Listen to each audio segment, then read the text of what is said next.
What's going on, you guys? Welcome back to the Offside Shout. Make sure to go ahead and check out my socials at _diagrams on Twitter, like the video, and subscribe to the channel. It's a sad fucking day for Manchester United. Sorry to start off like this, but it looks like our transfer window is officially falling through with Tottenham coming in for Sergio Reguilon. Not sure exactly how to pronounce it.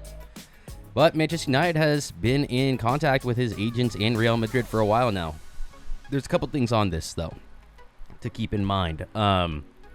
Firstly, that Manchester United, or rather Real Madrid, wanted to have a buyback clause and or a first refusal in the contract, and Manchester United was not going to ever do that. And it doesn't really make sense for any team to do it, or any team really with Manchester United's perspective and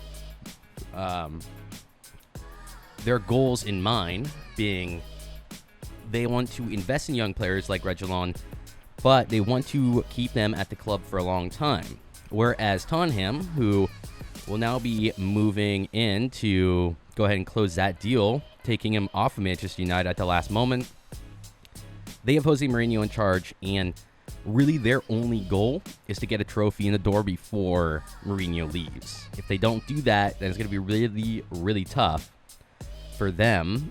So a buyback clause or first refusal in the coming seasons for Real Madrid coming back in for the player won't really affect them as much. Whereas Manchester United just don't want to basically have an expensive loan on their hands. So it makes sense, but it is a little bit disappointing seeing Manchester United once again not be able to close a fucking deal, because they do this all the time. And the issue is that not just that they lose out on the player, what they do is they spend so much time trying to get a transfer over the line, and then they still fail in the end. And it's like, I actually support Manchester United's perspective on not wanting to include a buyback clause or a first refusal, because it doesn't paint a pleasant picture for the future. But at the same time, then don't go for the player. You already know Real Madrid wants this in the contract. Yes, we want Reguilon, but there are other players out there, namely Alex Telles, and we can go get them.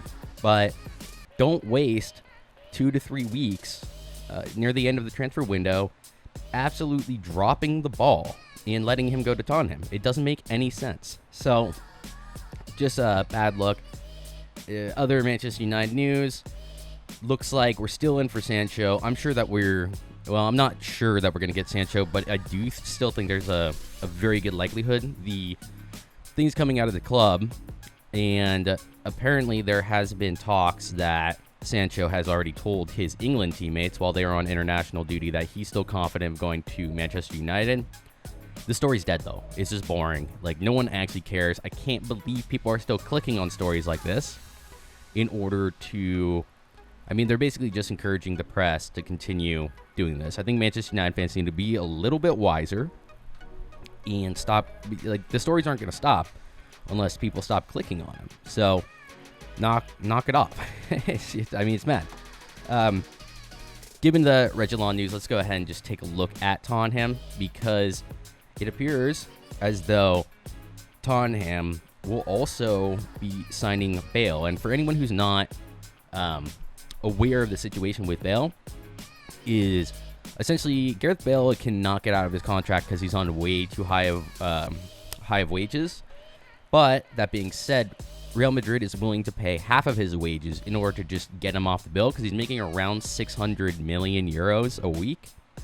And so whoever comes in for him will have to get 300. We'll have to cover 300,000 of that, while Real Madrid will cover the other 300,000. I'm not sure what the fee will look like in the end, but it does look like it's very... Now you can see here, Gareth Bale's agent says Gareth still loves Spurs. We are talking, and it's where he wants to be. So it looks like all these signs are positive there, and I wouldn't be surprised if Tottenham being okay with the clauses in the Reguilon contract were also poised to have, an encouraging relationship with Real Madrid, though they've traditionally had pretty good relationships with Real Madrid.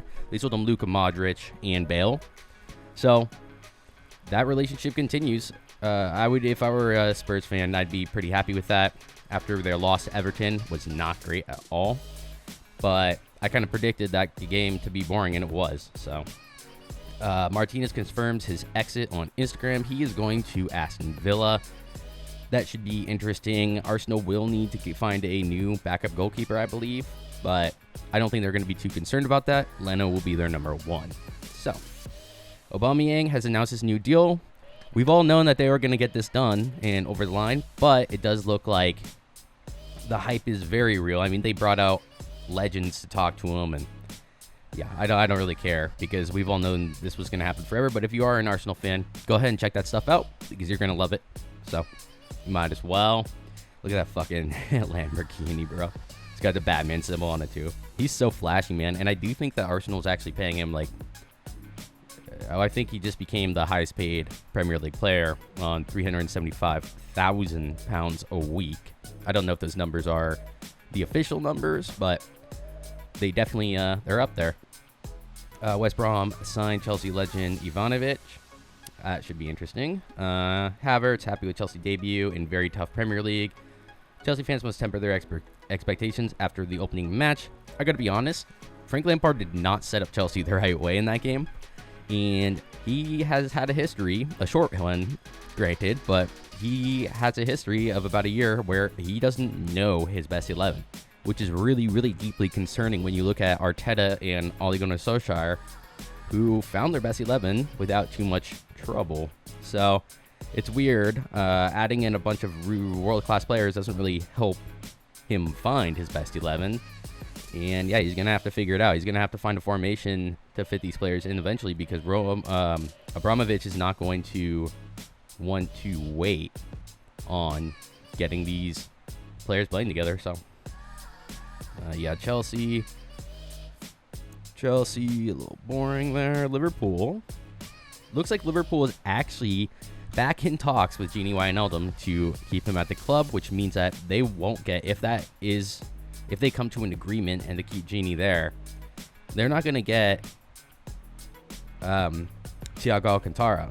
It's just not going to happen.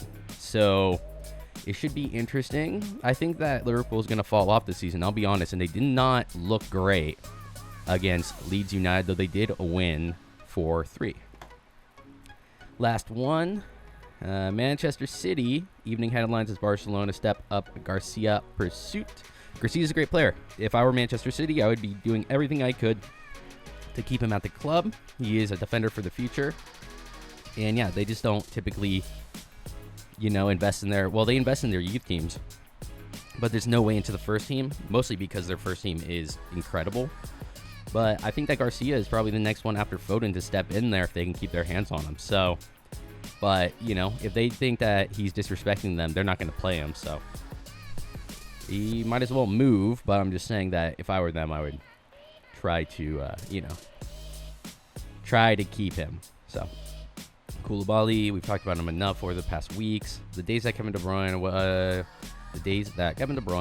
was pumping crosses to Bas Dost at Wolfsburg 10 days ago, linked with the Club Bruges that was considering making an offer. Now suddenly linked with Spurs. Okay.